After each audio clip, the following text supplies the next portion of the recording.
Hello, welcome to my brand new YouTube channel.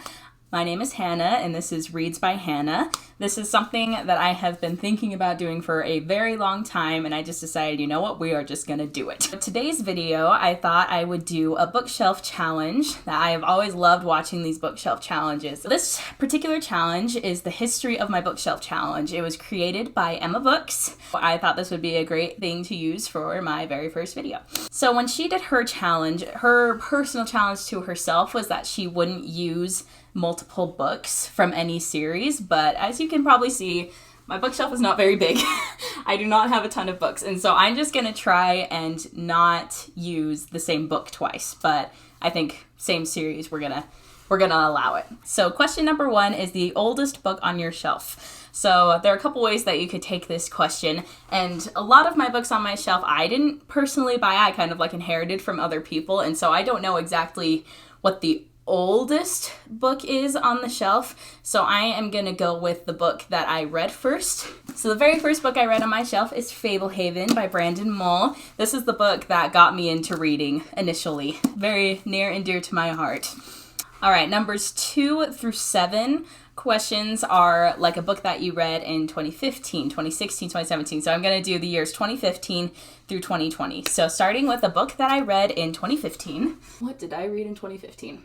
Let's see. I think I read The Sword of Summer. Yes, 2015. Sword of Summer by Rick Riordan. There was quite a while that Rick Riordan was having books that were coming out right around my birthday, and so I know that I read this right when it came out because that's when I probably got it. So a book that I read in 2016. So I am gonna go with Cinder for 2016. That was my sophomore year of high school, and I read these books pretty much right after the last book, Winter, came out, and Winter came out in 2015, and so I'm pretty sure I read this in 2016. So a book that I read in 2017, I just looked at this one, pretty sure it was published in 2017. Dragon Watch by Brandon Mull, sequel series to Fablehaven. This is another one that I read right as it came out. So 2017. Book I read in 2018. Let's see. 2018. Ooh.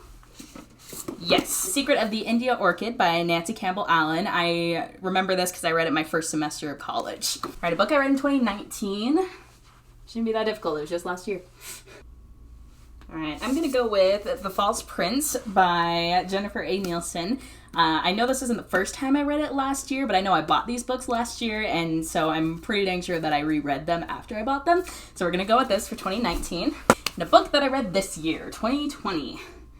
I'm going to go with book 5 of the Five Kingdoms series by Brandon Mull, The Time Jumpers, that I know I finished this series this year, so I know I read the last book this year. So question number 8, a book that you've read more than once. So here's the thing.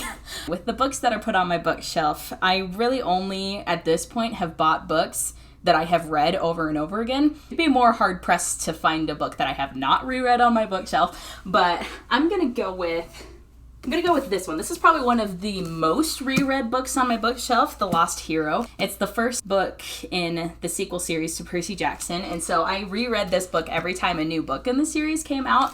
So for every subsequent book that came after, I know I reread this book. So this is definitely one of my most reread books. Right, a book I waited over a year to be published.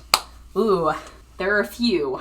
This one, I think I'm gonna go with Candy Shop War 2, The Arcade Catastrophe by Brandon Mull, because this was a sequel that he didn't know that he was writing, and so it came out a few years after the first book. Number 10, a book I read on vacation or away from home. This one's hard. Okay.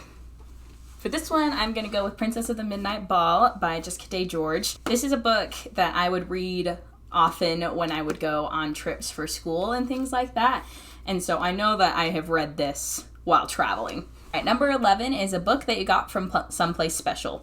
I do not travel a lot. When I do travel, it's not somewhere exotic that has really cool books kind of a thing. And so I don't know, it's hard to find any that I bought that's just not like from my local bookstore or online. So I think I'm gonna go with Windcross by Martha Keyes. I got this book because my cousin wrote it. It was a gift from her family, and so I didn't really buy it, so I'm gonna go with that. All right, number 12, a book that made you cry. So this one, there is only one book on this bookshelf that made me cry. The Blood of Olympus by Rick Riordan. This wasn't even really a plot kind of a thing that made me cry. It was more just the fact that I had finished the book and that the series was over that I guess just moved me to tears. So, yep, that's it. Number 13, a book you read in one sitting. I know which one I want to use for this. The Hunger Games by Suzanne Collins. This one I remember distinctly reading in one sitting because I knew I was going to see the movie the next day. I decided that I would read the book so I would know what's going on, and then I finished the book that night. Number 14, a book that was a gift. I have quite a few. I got this Dragon Watch, Master of the Phantom Isle by Brandon Mull for my last birthday. Number 15, a book that you read before owning. That is a lot of books on this shelf.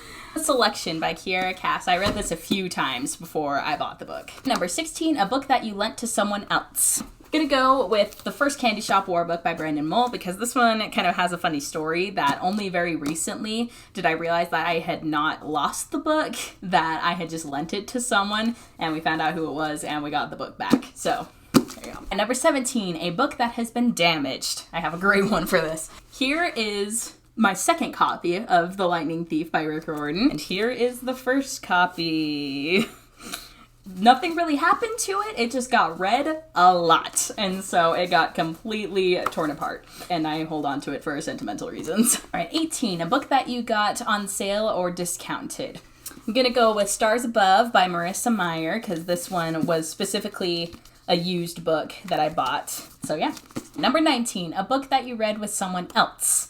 Gonna go with Harry Potter and the Sorcerer's Stone because I read this one for school. We read it together as a class. Number 20, a book that you associate with a song. This one's gonna be hard. This might be a little bit of a cop-out, but I'm gonna go with Mockingjay because I definitely associate The Hanging Tree with this book. Number 21, a book that you associate with a food. I think for this one, I'm gonna go with Goose Girl by Shannon Hale. There's just a part in the book that it talks about like a cheesy roll bun kind of a thing. I think I associate that food with this book. Number 22, a book that you got years ago that you probably wouldn't buy now. I'm pretty selective of what I put on my bookshelf, so this one's a little bit tricky. I'm gonna go with book 2 of the Magnus Chase trilogy, The Gods of Asgard, The Hammer of Thor. I bought these books as they came out, but after reading all of them, I didn't love them a whole lot. If I knew what I knew today, I probably wouldn't buy these books again. Number 23, a book that you associate with a certain time in your life. This one, I'm gonna go with My Fair Gentleman by Nancy Campbell Allen. This one is a pretty recent time in my life that I just hit a very huge Regency romance kick. So I read a ton of these proper romance books. Number 24, a book that you used to like that you don't like anymore. Kind of breaks my heart to use this book.